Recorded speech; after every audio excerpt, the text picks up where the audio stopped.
La proximité stylistique et thématique de l'espagnol Joaquín Sorolla et du scandinave Peder Severin Krøyer est telle qu'elle pourrait semer le trouble, mais il semble qu'en réalité ils ne se soient jamais croisés, bien qu'ils aient suivi des parcours en grande partie similaires. Même fougue, même audace, même virtuosité technique, au point que l'un et l'autre passaient rarement par un dessin préalable, attaquant directement leur toile au pinceau et à la couleur. Heureusement, du fait de son tempérament latin, Sorolla a été plus bavard que Krøyer, aussi en savons-nous davantage sur lui. Quand est-ce que je peins s'interrogeait en effet publiquement l'artiste espagnol. En permanence. À l'instant même où je parle avec vous, je suis en train de peindre. Pirouette, peut-être, mais surtout vérité simple et lucide sur la jeunesse de son art. Il était âgé de tout juste 2 ans lorsqu'il perdit ses 2 parents, emporté par une épidémie de choléra. Recueilli par un oncle exerçant la profession de serrurier, il ne manifesta jamais aucun intérêt pour ce métier, à contrario d'une passion pour la peinture et le dessin.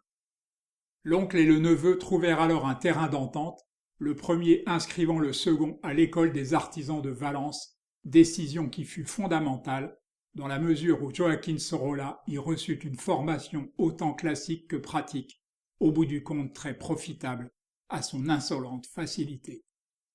Toute sa vie d'ailleurs, Sorolla n'aura de cesse de revenir à Velázquez et de s'y ressourcer. Pas moins d'une quinzaine de peintures témoignent en effet de sa vénération pour le maître espagnol, et je crois intéressant de préciser que les reproductions photographiques des œuvres de Velázquez en sa possession étaient maculées de peinture quand on les retrouva dans son atelier après son décès. L'observation de ces toiles est passionnante car on note une évolution après sa découverte des naturalistes lors d'un premier voyage à Paris. Bastien Lepage, en particulier, va servir de passerelle vers l'art moderne à Sorolla avant une nouvelle mutation due aux innovations impressionnistes. La lumière, la voilà la grande nouveauté qui va l'amener à privilégier la joie de vivre plutôt que la misère sociale. Bastien Lepage, donc, pour l'originalité de son esthétique naturaliste autant que pour sa lumière singulière, puis Claude Monet, pour son puissant lyrisme autant que pour sa vitalité, avant de puiser aux sources de la palette ensoleillée du Belge Émile Claus, figure de proue du luminisme européen. 3 artistes auxquels on voudrait ajouter Peder Krøyer, tant est grande, encore une fois, la tentation de les rapprocher. Comme ce dernier, Sorolla avait épousé une femme qui devint son modèle favori, mais qui lui donna des enfants, un autre thème de prédilection du peintre, avec les bords de plage et les pêcheurs de Valence. Après l'installation de sa famille à Madrid, sa palette se chargea des lumières et couleurs vues en Europe, lui assurant une aura grandissante et faisant de lui le promoteur de l'école moderne espagnole. Écrivant à un ami, à propos de l'un de ses tableaux de pêche qu'il multiplia à cette époque, il le commenta ainsi.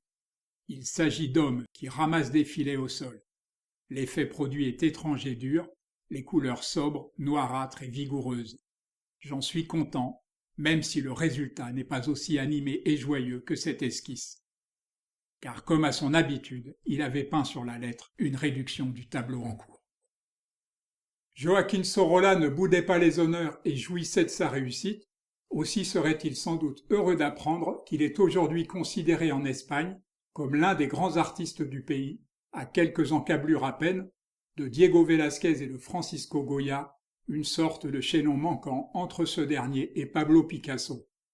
Si le nordique Peder Severin Krøyer est le peintre de ce début de soirée, où le ciel se fond dans la mer et que l'on a appelé l'heure bleue, alors le Valencien Joaquín Sorolla, avec sa chaude et vibrante palette jaune orangée, est celui de cette fin d'après-midi que l'on pourrait appeler l'heure blonde.